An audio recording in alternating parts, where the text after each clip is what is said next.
కలుషిత నీరు కాటేసిందా? గుంటూరు జిల్లా తాడేపల్లి పరిధిలోనే ఇప్పటంలో జ్వరం, కాళ్ల నొప్పులతో వందల మంది ఇబ్బంది పడుతున్నారు. సమస్యకు మూలాలు తెలుసుకునేందుకు ఇంటింటి సర్వే చేస్తున్నారు. ఇప్పటంలో మెడికల్ క్యాంప్ కూడా ఏర్పాటు చేశారు. దీనిపై పూర్తి డీటెయిల్స్ మా ప్రతినిధి సాయి అందిస్తారు.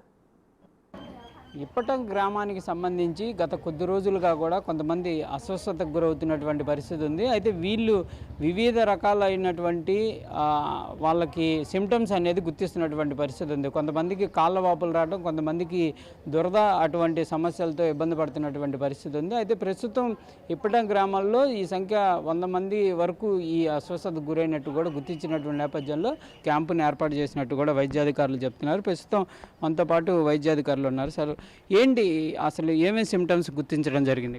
సార్ నమస్తే సార్, పెదవాటూరు పిహెచ్సి హెల్త్ సూపర్వైజర్గా నేను ఇక్కడ డ్యూటీ చేస్తున్నామండి. మాకు పెదవాటూరు పిహెచ్సి పరిధిలో 6 సచివాలయం గాను 1 సచివాలయం ఇప్పటం గ్రామం అండి. ఈ గ్రామంలో గత వారాలుగా మా ఏఎన్ఎం గారు హౌస్ టు హౌస్ సర్వేలు గుర్తించాక బాడీ పెయిన్స్ ఒక రోజుకి ఇంటికి ఒక్కొక్క 2-3 గుర్తించడం జరిగిందండి. అదేవిధంగా అలా బాడీ పెయిన్స్ స్టార్ట్ అయ్యి ఇంటికి 2 చెప్పున అలా ఒక 38 మెంబర్స్ వరకు ఇలా బాడీ పెయిన్స్ గుర్తించడం జరిగింది. వెంటనే మేము మా పిహెచ్సి పెదవాటూరు తరఫున మెడికల్ ఆఫీసర్స్ మొత్తం స్టాఫ్ అందరూ కూడా రియాక్ట్ అయ్యి మొత్తం మేము క్యాంప్స్ మెడికల్ క్యాంప్ ఆ రోజు నుంచి కూడా స్టార్ట్ చేసామండి.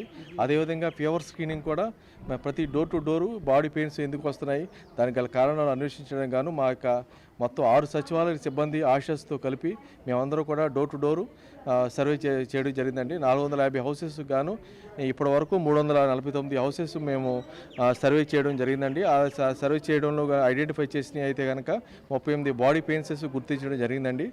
మాకు పెదవాడలో కూడా పిహెచ్సి ప్రైమరీ హెల్త్ సెంటర్ ఉందండి. దాని ప్రకారంగా మేము ఇక్కడి నుంచి మేము ఒక 16 మందిని మేము పిహెచ్సికి రప్పించడం జరిగింది. అక్కడ కొంతమందికి వీక్నెస్ ఉంటే కనుక సెలైన్ ఎక్కించి వాళ్ళని రికవర్ చేసి ఇంటికి పంపించడం జరిగింది. కానీ జిల్లాకు మాత్రం జిల్లా వైద్య శాఖ ఆరోగ్య శాఖ మాత్రం ఎవరిని పంపించలేదని మా పిహెచ్సిలోనే మేము ట్రీట్మెంట్ చేసామండి. ఈ క్యాంపు మినిస్టర్ గారి దృష్టి తీసుకెళ్లారు, అదే డిఎంహెచ్ఓ ఆధ్వర్యంలో ఈ క్యాంపును నిర్వహించడం జరుగుతుంది. ఈ యొక్క దీనికి సంబంధించింది కలెక్టర్ గారికి ఇన్ఫార్మ్ చేసేవాడు. అదేవిధంగా మా జిల్లా ఆఫీసర్ గారిని డిఎంహెచ్ఓ మేడం గారికి మా జిల్లా ఆఫీసర్ మొత్తానికి కూడా మేము ఇన్ఫార్మ్ చేయడం జరిగిందండి. వాళ్ళందరూ కూడా ఎప్పటికప్పుడు సమాచారాన్ని సేకరిస్తూ వివరాలు తెలుసుకుంటున్నారు. ఈ సిమ్టమ్స్ వస్తే వాళ్ళకి ఎటువంటి ప్రిస్క్రిప్షన్స్ చెప్తున్నారు, ఈ మందులు ఏమి సరఫరా చేస్తున్నారు? ఆ బాడీ పెయిన్స్ వచ్చిన వాళ్ళందరూ కూడా మా రెగ్యులర్గా డోలో 650 కానీ ఎక్కువ సివియర్ ఉంటే డైక్లోఫెనిక్ ట్యాబ్లెట్స్ ఇవ్వడం జరుగుతుందండి. దానికే వాళ్ళు ఒక రోజులోనే ట్రీట్మెంట్ పెయిన్కి అది రికవర్ అవ్వడం జరుగుతుంది. కానీ సివియర్గా అయితే ఏమి లేదండి, 1 or 2 డేస్లో అది రికవర్ అయిపోతుందండి బాడీ పెయిన్స్.